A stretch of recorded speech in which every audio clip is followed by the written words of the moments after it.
This is my most requested video after I talked about me getting my dream corporate job in the UK with my African certificate. When I filmed that video, I did not film it with the intention to explain how I structured my CV or how I went about getting that job. But due to the number of requests that I got from a lot of you asking me to talk about how I structured my CV in order to back this role, I decided to come shed some light on how I structured my CV and how I went about the application and the interview and everything in between. In case you are new in the UK and you want to get into the corporate world and you think you need to go to school first in order to have UK qualifications before you get into the corporate job market, or maybe you are already in the UK and you are working in different sectors and you want to get into the corporate world, or maybe you could be watching from back home Africa and you are thinking of relocating to the UK and you're wondering if it is possible for you to get a corporate job with the certificate that you obtained from the schools, universities that you attended back home in Africa. Typically, this channel is not about teaching people how to get jobs in the UK. If you subscribe to this channel from my previous video where I shared about me getting my dream corporate job in the UK, thank you so much for subscribing. I hope you get to enjoy my other videos. If this is your first time coming across this face, if this is your first time coming across this channel, hello, you are most welcome. My name is Joecy. Kindly consider joining our community by subscribing for more fun, relatable and wholesome content. Over here I share family and personal lifestyle vlogs. I share personal developments and self-improvement tips to help you and I become better versions of ourselves, and I also do chit chat about very relatable day-to-day situations. Now, before we get into what everybody is interested in, let me just put this little disclaimer out. I am not a CV specialist. I am not an immigration expert. I am just an immigrant who shares certain aspects of her life on the internet. You decide to pick and choose what you think can be valuable and beneficial to you, and what you think is not beneficial, you leave it. Do your own research to make sure that you get the right information from the government website of any country that you want to know anything about. If you're in the UK, you have to make sure that your papers are up to date before you start applying for any jobs, because trust me, when you do, they will check to be sure that you have the right to live and work in the UK before they even proceed to the next level. I'm just putting this out. I know that you guys probably already know, but you know, it doesn't hurt to say it again. In case you're still back home in Africa and you don't have plans to move over here through a different means before you start looking for a job, maybe you want to work here but you don't have the means to travel over here, make sure that you are looking for the kind of job that comes with a visa or sponsorships, so that through that job offer you can now have the right visa to travel to the UK, live in the UK and work in the UK under that work visa. Before you start looking for any job, you have to make sure that you have your CV ready. Before you start putting your CV together, you have to bear in mind that previous working experience is very, very important. It gives you an edge.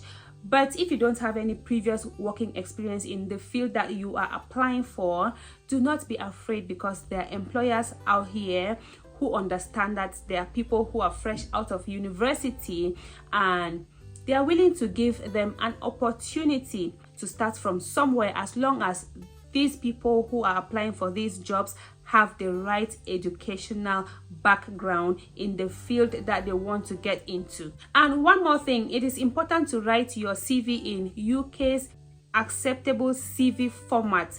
UK has an acceptable standard CV format that you have to follow. Just go on the internet and search for standard UK CV format and you're going to see a lot of samples. You just need to follow it and put your own information following that structure, so that when you put it out there, people will not look at you as if you don't know what you are doing with your life. Remember that your CV is what sells you, so you have to make it look presentable, and the best way to present it is to first of all let it have that UK acceptable CV format before we talk about the kind of things that you are going to put in your CV. You want to make sure that you put in all the transferable skills that you have.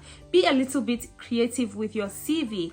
Include all the skills and experiences that are relevant to the role that you are applying for. Remember, you might have a lot more experiences and skills, but make sure that you are putting in only the skills and experiences that are relevant to that role that you are applying for. You don't want to overcrowd your CV with irrelevant skills. I'm not saying that those skills and experiences are not important, but I'm saying that you have to select the ones that are relevant to the particular role that you are applying for. Because remember, you are not doing a paper CV. You are going to send it out electronically, and these websites have they have systems that pick up on keywords based on what they are looking for. So you want to make sure that you include in your CV all the skills and experiences that are relevant to that role, so that when the system is looking for those keywords, the system is most likely to select your CV. You have a high chance that the people who review the CVs are going to see your CV because the system has already done the first step of the selection for them.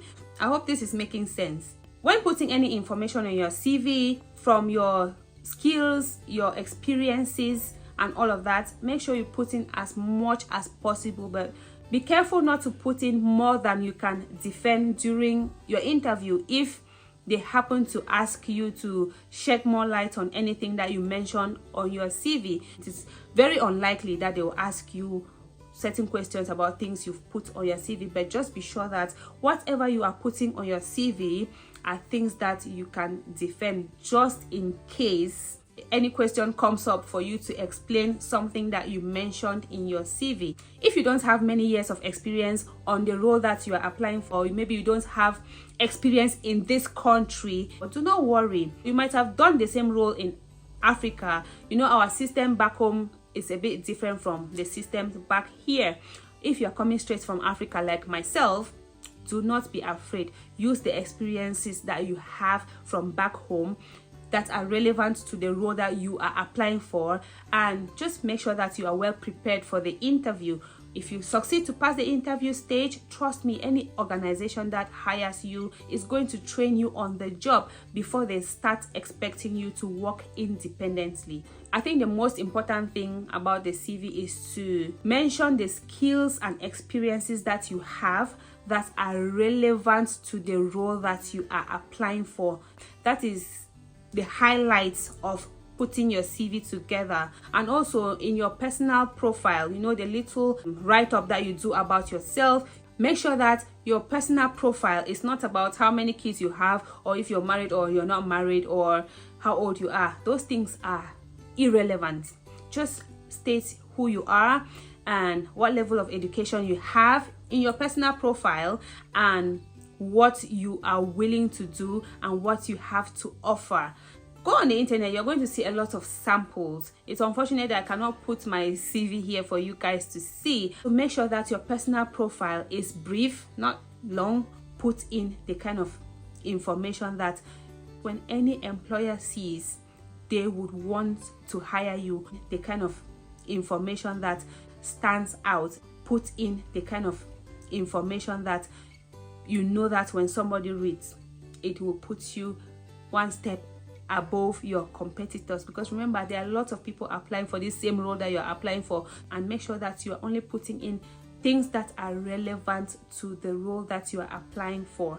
I don't know how else I can say this, but I hope I've said it enough times for you guys to understand how important it is that the information you're putting in your personal profile, your skills and your experiences should be information that is relevant to the role that you are applying for. I hope this makes sense. If it doesn't make sense, I don't know, maybe you can ask more questions, I can respond to you and give you further explanations, and hopefully that will make more sense to you. But if you understand, give this video a thumbs up as you continue to watch. Step 2. When your CV is nice and ready, here you don't go to anybody's office to drop your application. You have to make sure that you create a profile on these job search websites. You can create on as many as you want to. Put in your information. When you go on those job search websites, it's pretty straightforward. It will ask you for your name, the kind of jobs you're looking for, the distance that you're willing to travel to get to work, and how much salary you're expecting to get or you want to get in a year or in a month or in a week or in a day or in an hour. There are lots of job search websites in the UK, like Indeed, there is Reed, there is CV Library, there is Total Jobs. There are a lot of them, but I only uploaded my CV on Indeed.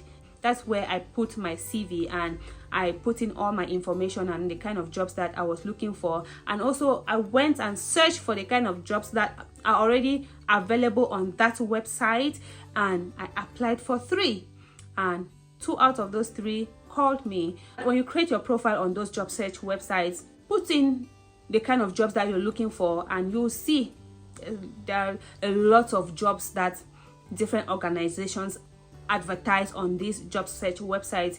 You can find anyone there and apply for it, or if you don't see anyone that suits you at the moment, you just put in the kind of jobs that you would like to get offers for, and when any of those jobs are available, as long as you've opted to receive email notifications, they're going to send notifications to your email to let you know that this kind of job is available, and if you're interested, you go ahead and apply. It is that easy.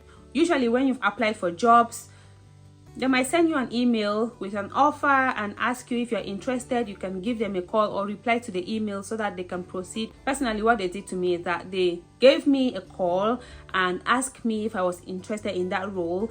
I asked them to email me with the information about the salary, the location, and the working times and days and everything that I needed to know. They emailed me, I went through it, and I saw that, okay, this is something I can do, and I replied, and then they gave me a call, and we went from there, and they scheduled my interview they scheduled my interview the next day. All of this happened within 3 days. They scheduled my interview the next morning, so I really did not have much time to prepare for that interview. I just went on the website of the organization and just to be familiar with how they function before the interview, which really they did not ask me anything about their organization and anything like that. But when you're planning to attend an interview, those are just the little things that you can do to prepare yourself. At least have a basic knowledge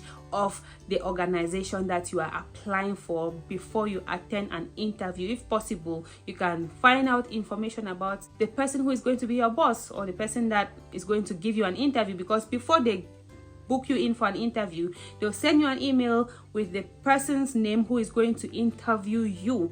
It's always a good idea to even have a little information about the person that is going to interview you, or the person that you are going to directly be reporting to in case you get the job, or the person who is going to be your manager.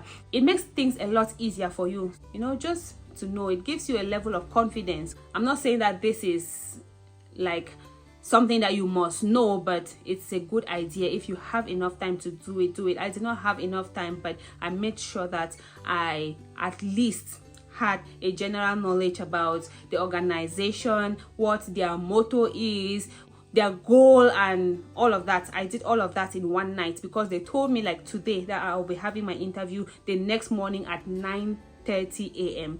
So I didn't have much time to do it, but I made sure that I at least familiarize myself with their organization motto, what they are about, and all of that before my interview, even though nobody asked me anything about it in the interview, obviously, but it gave me a level of confidence to know that I have at least a general knowledge about the organization that I'll potentially be working with.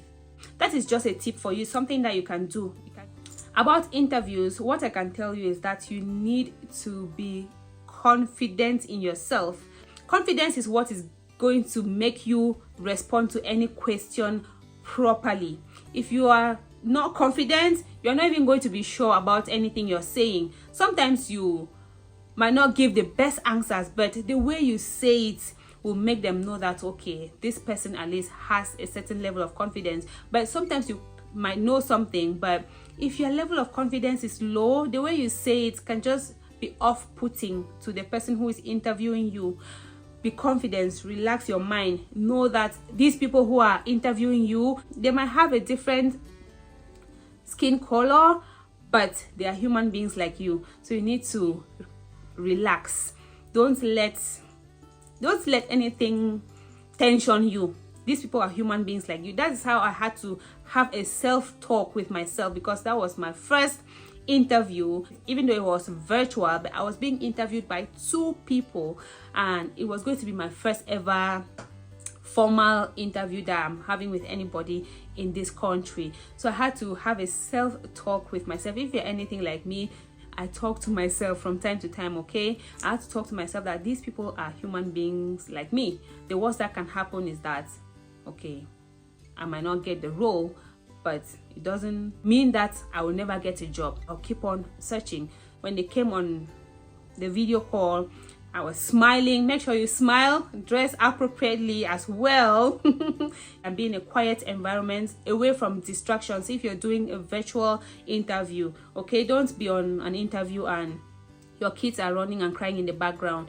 If you know that you are going to be having an interview at this time, at least make arrangements. If you have kids, make arrangements for somebody to stay with them so that you can have a quiet environment to sit and attend your interview without any distractions, okay? You have to just make sure that you have a clean, nice, presentable look, and be audible, express yourself confidently. And if you don't get what they ask you, you can ask them that you quite did not get it. Can they please explain what they mean by so and so? And you know, they'll explain it to you. And at the end of the interview, ask them if they have any reservations for you, because they might have asked you a question and you did not respond clearly. They will not ask you to explain further, but at the end of the interview, if you ask them if they have any reservation for you, if they had such doubt about any response that you gave, they're going to ask you again what they wanted to know earlier, and this gives you an opportunity to explain yourself in the best way possible. Don't try to sound so intelligent. Just give honest responses and be smart about it. There are a lot of interview preparation tips out there for you to explore. Know the kind of answers that you can give in case they ask you any of such questions before time, so that you are confident enough so that when any of those questions come up, you will not be blabbing. Just make sure you are as prepared as possible, but don't think too much about defending your role in an interview, because they really don't ask you direct questions about the job. Mostly it's like they want to see your attitude, and they want to see your level of competence, and they also want to see you to know if you look like somebody they will want to work with. So those are the kind of things that I think counts in an interview. Just make sure that you search for interview preparation tips and prepare yourself way ahead of time. And now, after the interview, if you get the job, congratulations to you. But if you get an unfavorable response, do not be discouraged. There are so many other opportunities out here. Just keep applying for different jobs, and while waiting for a job offer, you can spend that time to take some free online short courses to upskill yourself and get you better prepared for the kind of career that you want to pursue. That is something that I did. Okay, I knew I wanted to get into finance, so before I even started applying for any jobs, I made sure that I did some short online free courses to upskill myself as far as working in a corporate environment is concerned. Any course that you want to do, just search for it online and go for the free ones. Usually some of these courses don't even take up to a week. It's a matter of days depending on how much time you have in your hands. There's no assessment, it's free. You just get the knowledge and it is valuable. And when you do that, make sure you add it to your CV. When you're coming from Africa with your working experience from Africa, when these people see that you went ahead and did things in order to be well prepared for the job market out here, it gives you an edge. It can only be beneficial to you. Also, I would advise that if you're new in this country or if you're looking to get into this country, try to create and develop meaningful relationships with people who are doing the kind of thing that you aspire to do. When I say meaningful relationships, you know, when you're intentional about something, anything that you want to become, look for people who are already doing that thing and create and maintain a good relationship with them, so that if you need any information or if you need guidance on anything, these are the people who are going to help you. You might be in this country already and you have random general friends, but if you want to choose a new path, make sure that you are creating relationships with people who can add value to you as far as where you want to go is concerned. These are the people who will help guide you on how to go about getting some of these jobs, okay? And also pray to God to send people your way, people who you least expect, who can come and give you valuable information to take you to the next level. In my case, I had an angel. I'll call her an angel. If you're watching these, babes, hello to you. We were chatting, we were having a normal conversation, and our situations are a bit similar, but she's way ahead of me when it comes to working in the corporate England. So we're talking a normal phone conversation, and I shared with her my desire to get into the job market. She asked me the kind of jobs that I want to go in for. I gave her like 2 options, and she told me that, you know what, knowing you, I know you can do this. We're going to walk you through this. And she actually took her time, came to my house, we sat down and did my CV together, and I put it out there, and you guys already know the outcome of it. Your life out here depends a lot on the kind of people that you meet when you come into this country. If you come and you meet people who believe that you can only succeed at one particular thing, trust me, 99.9% chances are that is what you will end up doing, like everybody else. But if you believe that you can do something different, if you know what you want to do, be intentional about the kind of relationships that you are looking for. I'm wishing you all the very best as you navigate through this foreign corporate world, okay? You can do it. Let nothing stop you. Get the right information that you need to get to that level, and trust me, you're going to achieve anything that you want to achieve, okay? There might be some things that I left out. I don't know. If I remember anything else, I might just type a comment and pin it in the comment section. And if you've watched this video and you still have any questions for me, feel free to leave them, and I will create time to film another video to answer your questions if I get more than 3 questions. Thank you guys so much for watching. If you absolutely enjoyed watching today's video, please give us a thumbs up, and if you've not yet subscribed to this channel, kindly consider subscribing for more fun, relatable and wholesome content. If this video blessed you, consider sharing it with somebody, and thank you so much as you do. Until I come your way next time, stay blessed, stay safe, continue to drink a lot of water, and mind the business that pays you. I love you all, and hopefully I'll see you in my next video. Bye.